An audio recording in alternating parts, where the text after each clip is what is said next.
Climate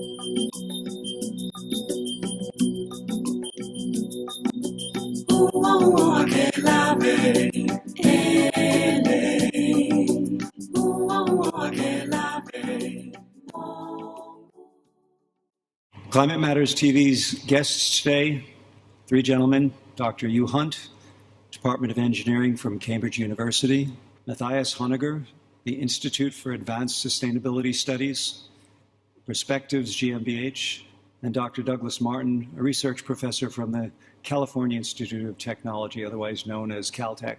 And today's show, a somewhat provocative subject: climate engineering governance. How do we oversee? So let's take a look at the word governance first. Not an everyday word, but somewhat familiar. The Google definition: governance, the action or manner of governing. In other words, if we're going to consider even engineering the climate, there are big issues with who, what, when, where, how do we control it and research it. That's what my panel of experts is going to go into today.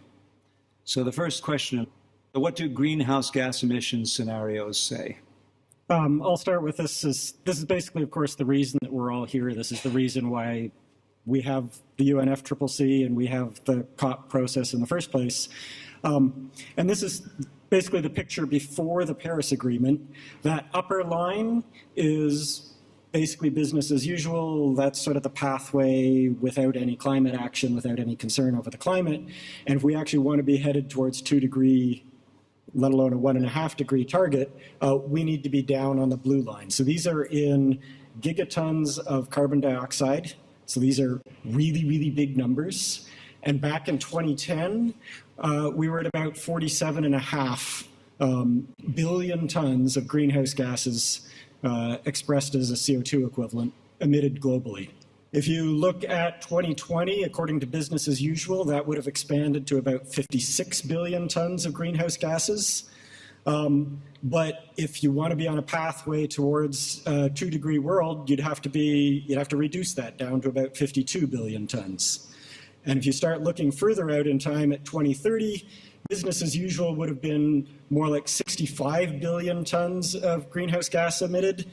And in order to hit 2 degrees, you have to be down, reducing your emissions substantially down to 42 billion tons. So that's a really, really big gap. Let me just mention that this gap, as I've captioned this slide, is a critical gap, and it's the thing that keeps people who are knowledgeable about it awake at night. That what we're aiming towards is way more than a 2 degree C world. Let's continue. So, of course, we're here at COP22, 1 year after the Paris Agreement. We are here also as the Paris Agreement just came into force a couple of days ago. And we know that the aggregate of, the contributions that countries are making towards mitigating greenhouse gas emissions, so cutting greenhouse gas emissions, those actually lead us a little bit closer to where we need to be, which would be on the blue line. But still, as you can see, it falls way short of that. And those are promises. Those are not legally binding, right? And so, yeah, as someone who has actually worked on the development of mitigation policies and also worked on these national targets, I know that not all of them are really well founded in national action. So we may not be certain that we actually are able to achieve those targets. And so... So you mean there are countries that are already cheating? There is a lot going on in this process on the national levels, on the international level as well, where promises may not always take place. They may not always be implemented. And so there is this really big gap, even if they were all implemented, which would be where you can see the small red arrow at the 2030 year line.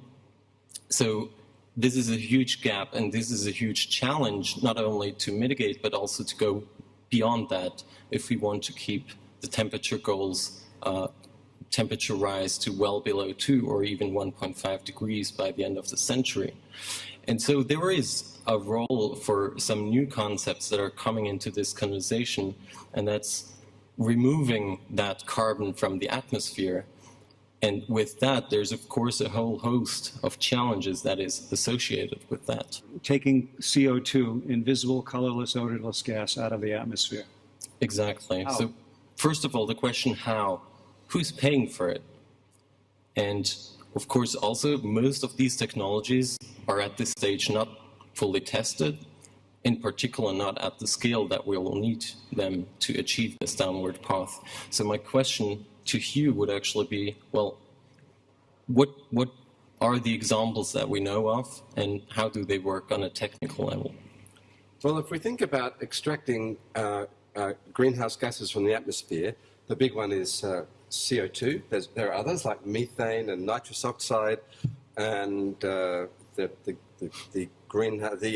Montreal gases like the CFCs. But the big one is CO2. Now, the policymakers seem to believe that it can all be done by burning wood, let's say, biofuels.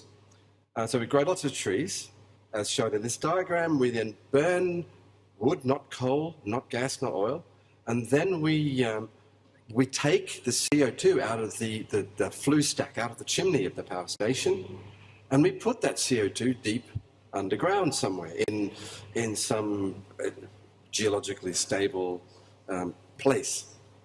Now, the issue here is that these things have to be built to deal with tens of billions of tons of CO2 to meet that gap that we were just talking about. So 10 billion tons, well, we don't handle 10 billion tons of anything. We don't handle 10 billion tons of steel. Talking about 10 billion tons over what time frame? Each year. Each year. This is the scary bit. And so I think the policymakers have got this idea that, oh, well, we can just do this. We'll figure it out. We'll figure it out. Beam me up, Scotty. And the timescales we're talking about in trying to do something like this is, well, it's tens of years. I mean, Doug, you're into engineering big things. How long is it going to take to develop this kind of technology at scale? The sorts of things that I've been involved with, I'll just give you one example, is I also am working on a team to design a world's biggest telescope. And we started in 2000, and we will pass that off to the astronomers in like 2027. And that has no new technology. That's basically just essentially take the existing ideas and scale them up to bigger sizes. So engineering projects to do stuff at scale is decades at least. And now, Doug, if I can interrupt you for a second, that telescope is supposed to go where? Is it going on Mauna Kea? we'll figure that out. We're still at two I was sites. going to point out that if you're planning on putting it in Mauna Kea, there's a lot of resistance coming from the community, which is also relevant to engineering the climate. Well, that's interesting, because if we're going to be doing this BECS, Bioenergy Carbon Capture and Storage, that's the acronym for it, BECCS, where are we growing all these trees? And whose land is it? Do we, the ones who caused the problem in the first place, have the right to take over the land that belongs to somebody else? I mean, now that's a big governance issue, isn't it? It is indeed, and I'm really glad you pointed out, because there is a lot of concern of people working on agriculture, working on food, and obviously when you have to grow biomass to burn it, to generate energy, and at the same time sequester the carbon, of course you need massive amounts of land, and therefore all of these approaches, and bioenergy with carbon capture and storage is only one example of them. All of them have their challenges on the technical, but most of all also on their social and political side. So we need to jointly figure this out between the engineers, between the decision makers, but also between the social scientists. And we need to find a way to engage with the broader public, actually. Well, so let me get this right. We've got a problem of time scale. Doug's saying this might take 20, 30, 40 years to develop at best. We've got a problem of dealing with the people who are going to be most affected by the technology, perhaps people in poorer countries than the ones we are normally thinking of. And then we've got a problem of who's going to pay for it. I mean, this is not straightforward. It's not at all, and I think we see here in the UN climate policy process that things take their time. And, if you want something to build up in a robust manner, if you want policy decisions being taken in a serious way, you have to hear all the various stakeholders that are concerned with this. And if you're that talking takes about time. building something in a robust manner, included in that is the safety of it. And that's a lot of the resistance that's coming, is that people looking backwards at say, ill-founded or hastily arrived at engineering has not been researched enough in advance. Well, there must be some other options, because we know there are other options. What are the options? Sort of step back for a second and sort of think about the big picture here. So we know that if we want to stabilize the climate, we have to bring net emissions to zero. There's absolutely no question about that. And that's in the Paris Agreement as well. So And by that's the not second enough. half- That's not enough, though. It's not necessarily enough. So I intentionally did not put any numbers on this plot. The trajectory we're on right now with the Paris Agreement, with the INDC, the pledges that have been made out of the Paris Agreement, that black line is more like 3 degrees, not 2 degrees or 1.5 degrees. The level of difficulty it would take to shift that black line to a 1.5 or 2 degrees is a big deal. That's not to say we shouldn't try. We should try very hard, actually. We should Yeah. try harder than we've tried anything before. I think my biggest worry is what happens if we don't succeed in doing that. Exactly. If we do succeed in doing that, I think at some level a lot of the other things that we might talk about today is like, great, we didn't need to think about them. But the question is, what happens if not? So we mentioned this bioenergy with carbon capture and storage. That needs, if you look at the scenarios right now, that needs to be pulling out, I think it's 4 billion tons of CO2 per year, starting in like 2030. And the reason you need to start that in 2030 is because you need to learn how to scale that up so that you can do it at a big scale, like 10 billion tons a year, by later in the century. Well, 4 billion tons, that's the scale of the whole coal industry in the world, but with this colorless, odorless gas, rather than a solid lump. Yeah, and gas is a lot harder to deal with than a solid. You can't put And you CO2 in a train truck, train. You're not getting a product you can sell, as in the case of coal. You're getting trying to recover a waste product you can bury, throw away. Yeah. So we have a big problem here because there's actually no, let's say, political incentive up to now to really get the serious research started. Serious both on the technical side, but also, of course, in the social and political and economic questions. And so the question is, when do we actually start that research? Should we really start it only when politicians are getting desperate, when we have levels of warming, greenhouse gas concentrations in the atmosphere that are well beyond what we can currently imagine? And I think the answer is no, probably, at least in my book. Shouldn't we rather start research now? Yeah. So let me just say a little bit more about this chart. And I think this is a really important message to get across here is we're hopeful, perhaps, everybody at the whole COP, everybody in the world maybe is hopeful that we can develop these technologies to pull carbon dioxide out of the atmosphere. But it's not obvious when you can do that and what scale you can do that at. And in the interim, we may wind up with some period of overshoot where we get above 1.5 degrees or above 2 degrees. And if 1.5 degrees really is a threshold for dangerous climate change, what do you do if Antarctic ice sheets start to melt and things like that? So there's one more piece of the puzzle that's possible. I'm not saying it's a good idea. I'm just saying it's something that we might want to talk about. And that is the question about solar geoengineering. So these are ideas like putting aerosols in the stratosphere to block some sunlight. And if you did that instead of cutting emissions, it doesn't even work.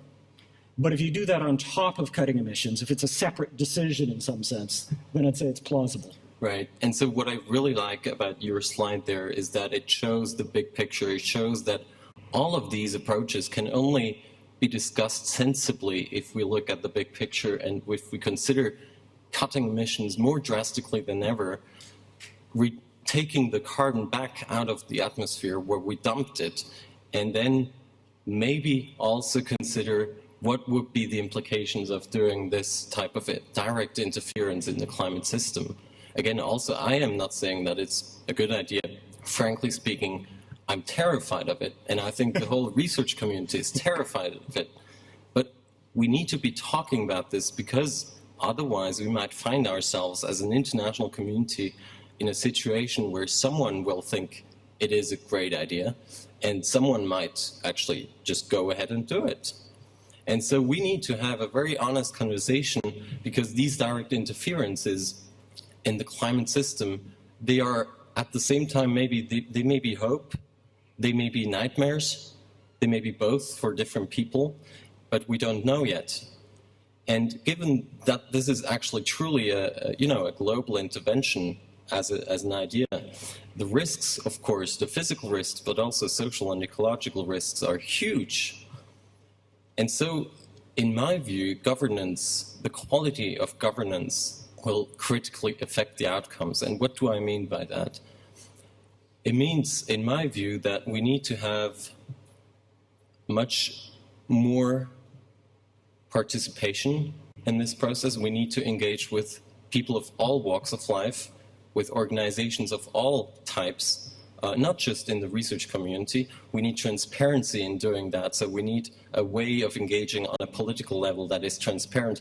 And we need to have mutual learning between all these different agencies that should be involved in this conversation. And in the end, one can only hope that these issues will be taken up in a balanced and accountable policy process. And so really what we need at this point is not to hide any longer, but to engage in a global conversation.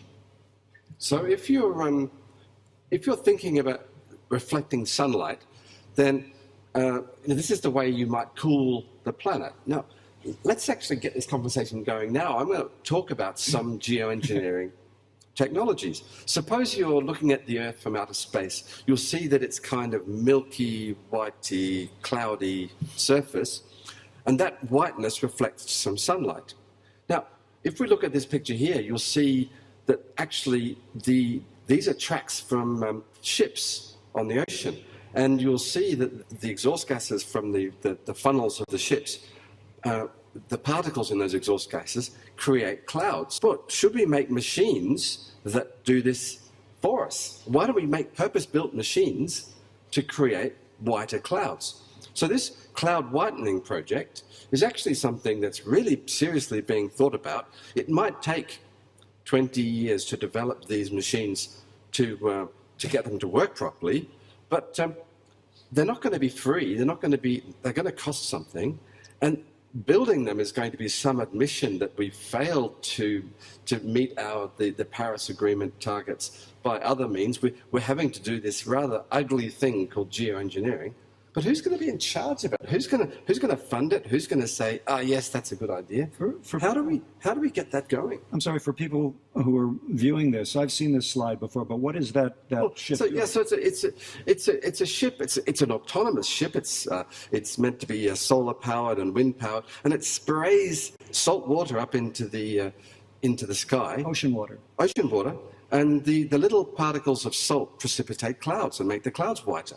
It seems nice enough, and to do it at the scale that's going to cause global cooling of 1 or 2 degrees is a huge enterprise. Right, and so again, this is of course a very interesting example. It seems like a very nice idea actually, but of course we will not know until a broader policy process, a broader consultation process is in place to actually judge whether or not the engineers have come up with an interesting solution or a contribution to the challenge. Are we allowed to start the research now, or do we have to wait until we're given some kind of green light? If you ask me, you are, but where do we get also, the funding from? Yeah, right, and that's the other question. Where is the money, and where is this sort of impetus on a political level to get engaged on these questions?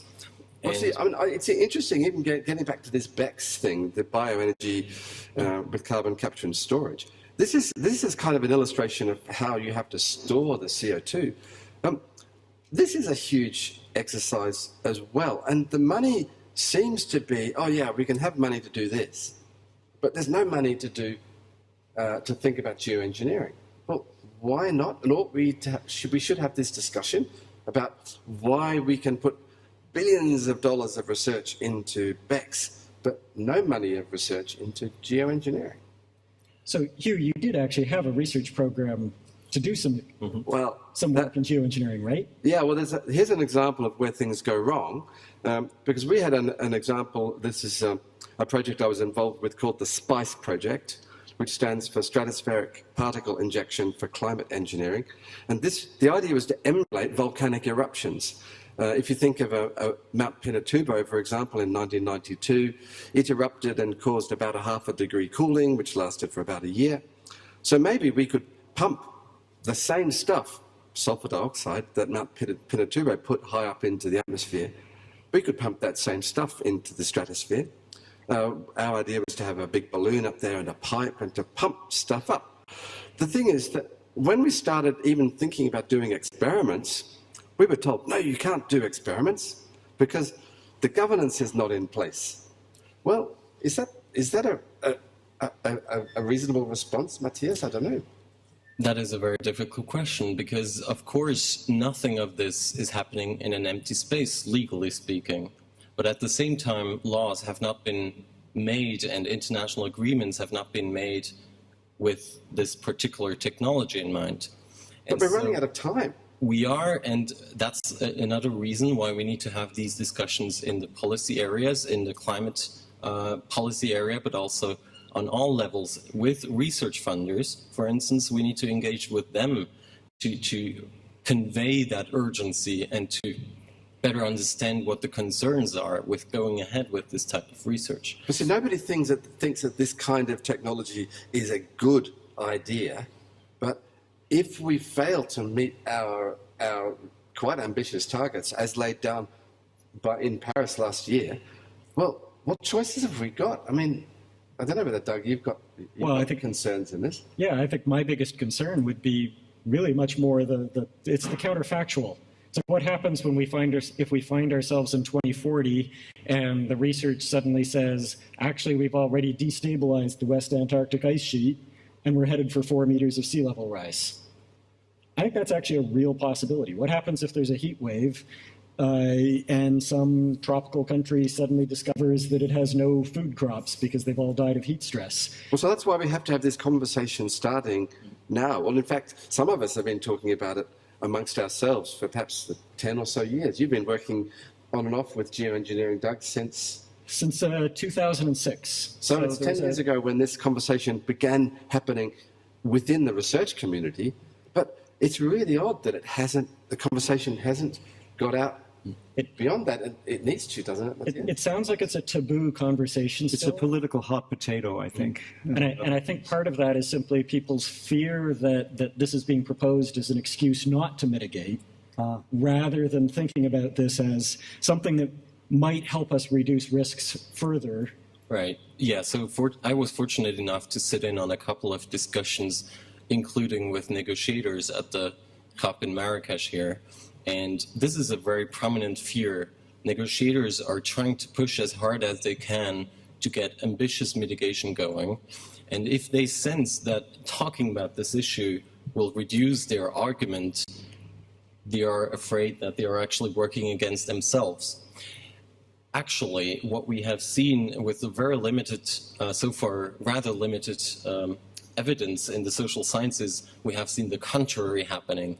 We have seen that actually once we start talking about these drastic measures, people wake up and people realize actually if that's what we're talking about, then the climate change problem is really severe. And we need to think about going much further, cutting down on our personal emissions as well. We need to push harder against particular interests in this field, and we need to really seriously look at these issues because they might just pop up. It might take a bit of time to get people used to the really difficult ones, like pumping sulfates into the stratosphere. But maybe what we can be getting on with now are things that perhaps feel a little bit more benign. And this is a project which is quite interesting. It's about using photocatalysis, catalytic methods like in the catalytic converter of your automobile, driven by solar power to remove things like nitrous oxide and methane and not CO2. And these are gases that these things don't need the sequestering part. You don't need to store huge quantities of stuff underground. So this device maybe it's called a solar updraft tower. You heat up air using sunlight, and hot air rises up the chimney, and then you can process the air to extract greenhouse gases. So perhaps by starting with less scary technologies, might governance be easier, or is it still just as complicated? Well, I mean, in the end, someone will still need to be there and say, I stand behind this idea.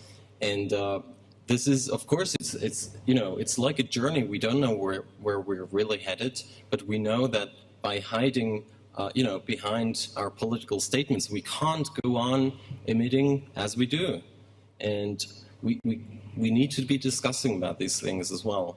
Well, this discussion is increasingly important, and it's hopefully becoming easier. And my wish for next year at COP23 is that there will be bigger discussions, more frank and open discussions. Well, perhaps we're kind of seeding that future reality with this show, I hope.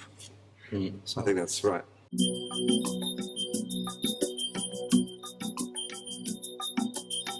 I can't love it.